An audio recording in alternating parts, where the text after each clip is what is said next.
On the morning of November 28, 2016, a violent and chaotic scene took place here, outside of Watts Hall, as Abdul Razak Ali Artan drove a Honda Civic into a crowd of people, exited the vehicle, and proceeded to stab people with a butcher's knife, ultimately injuring 13. A year later, the FBI investigation is closed, and the Ohio State community is moving forward. The female victim fled the house onto Neal Avenue, where shortly after, an OSU student saw her covered in blood and called 911. Still to come, it's going to be an attraction that you and your family can enjoy. A new park being built in Hocking Hills in honor of an Ohio legend. Tonight, we'll get a preview of the John Glenn Astronomy Park. Thank you for joining us. I'm your host, Elizabeth Suarez. In this special report, you will hear from a victim, the officer who took down the attacker, university administrators, an expert in psychology, and students, in the hopes that you gain a comprehensive view of the attack and its effects. We begin with former Ohio State professor William Clark, who was one of the 13 victims injured that day. Clark was hit by Artan's Honda Civic while waiting outside of Watts Hall for a chemical leak to be cleared in a nearby lab. He spoke with us about his experience that morning and life after the attack. Efforts continue to save the Columbus Crew SC to keep the soccer team from leaving the city, and a new brew is hoping to do just that. Starting this Friday, Brewdog and Canal Winchester will release its newest beer, Crew Brew. The light ale is raising money for Save the Crew, an organization that is trying to keep the Columbus Crew from leaving. Hardworking, caring, responsible, ethical, curious. These are the words that high school teacher Lee Bishop uses to describe her former student, Lydia Garcia. She is very serious about her studies. She was consistently on the honor roll, was a member of the National Honor Society. Lydia is a DACA dreamer and is now a first year at Ohio State with hopes to become an optometrist. But she wants people to know there's more to who she is. Being undocumented or being a dreamer doesn't define who I am or what I will be in life. It just says that it's just something, a handicap that I have.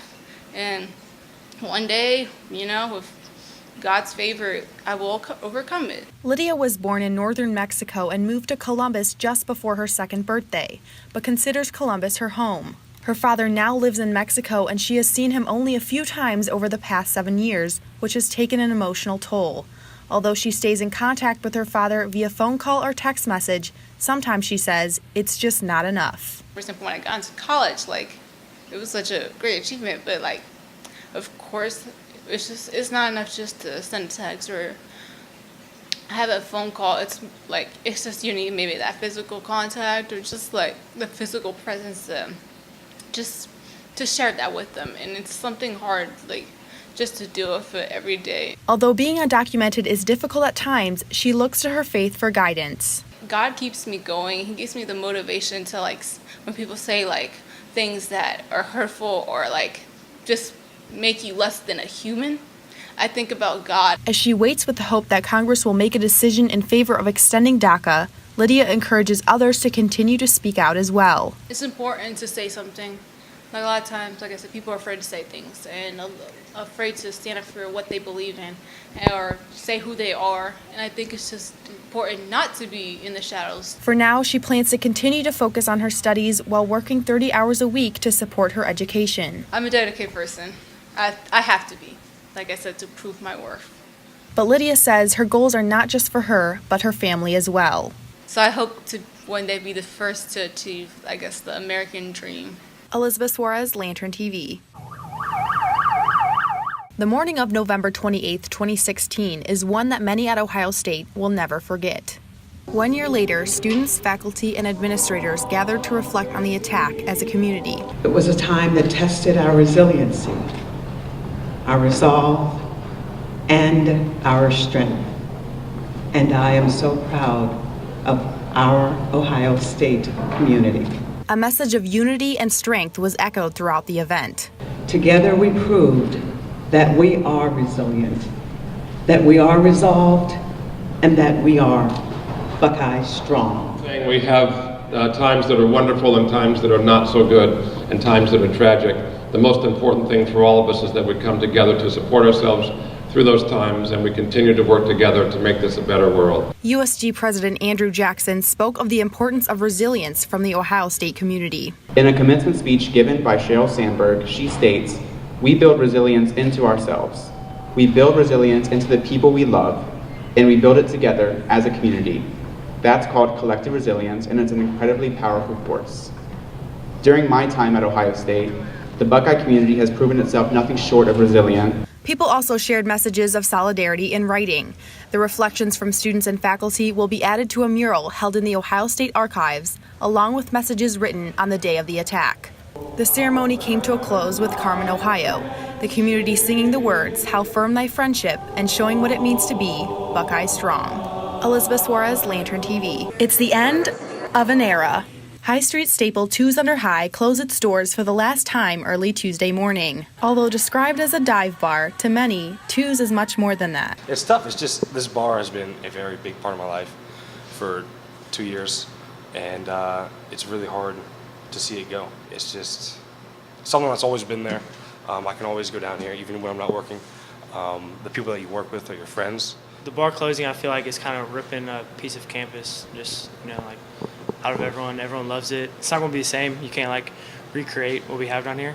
Owner Scott Ellsworth opened Two's 10 years ago. To do this, he and his wife made many sacrifices, including taking out a second mortgage and using up all their savings, including her retirement fund. But in the end, Ellsworth says it was worth it. It was never about the money to me here. It was always about having a cool bar. That's all I wanted. Within a couple years after its opening, the bar was not only a success, but a campus favorite. And when students found out about the reconstruction of High Street impacting the bar, the Save Two's movement began. We appreciate our customers so much. And people, they love us, and they love us because we're real. And they love us because we're a small business. They love us because, they love my staff. They see my kids on Instagram. We're a real bar, and you can't fake that, and college kids see it and they get it. The future of the iconic bar was uncertain for over a year, as closing dates were continually pushed back. But when Ellsworth had a finalized date, he knew he had to give the bar a send-off to remember. 22 hours of Two's. So it just felt right. Why not be open like it's a Michigan game and celebrate, I hope when I die, somebody celebrates me for 22 hours. For many, High Street just won't be the same without it.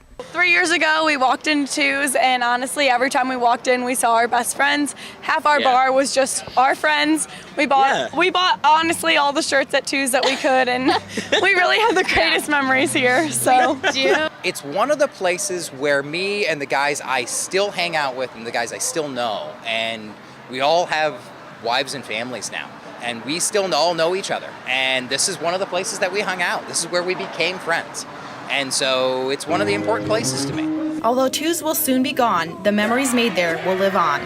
Elizabeth Suarez, Lantern TV. From marriage proposals in Harambe to political statements, sticky note messages could be seen across many dorm room windows last fall. But this semester, a ban from the Office of Student Life has brought an end to the trend. Me and my roommate talked about putting one up and just having some fun with it.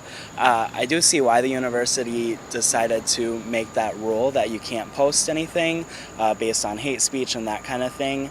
But I do think there was a better way than just outlawing it completely. I think it's kind of sad because it's something that everybody was looking forward to, a place to just decorate the campus, I guess, and not everybody puts bad things. Dave Isaacs, spokesman for the Office of Student Life, provided this statement to Lantern TV in an email. We annually review our Residence Hall handbook. We have similar guidelines for Gateway, and we are rolling it out to other Columbus campus residence halls. We have also benchmarked other schools' guidelines and have found this to be a common approach to windows and window coverings. The university maintains the discretion and right to determine use of windows, walls, doors, and other university spaces. But some students feel the ban takes it too far, citing arguments of free speech. And I do believe it is a violation of the First Amendment. You have to take the kind of interpretation, to use the First Amendment in a way that is appropriate. personally, I don't agree with it. I think that students should be able to express themselves in any way possible, and I feel as though as long as it's within the student code of conduct, it should be allowed to be out there. Others remember times when a dorm window message gave them a laugh. My freshman year, girls put up a sign in their window because Papa John's was right across the street, and they said send cheese pizza, and Papa John's actually sent them a free pizza. So that was hilarious. Some USG officials are hoping to see a reversal of the ban.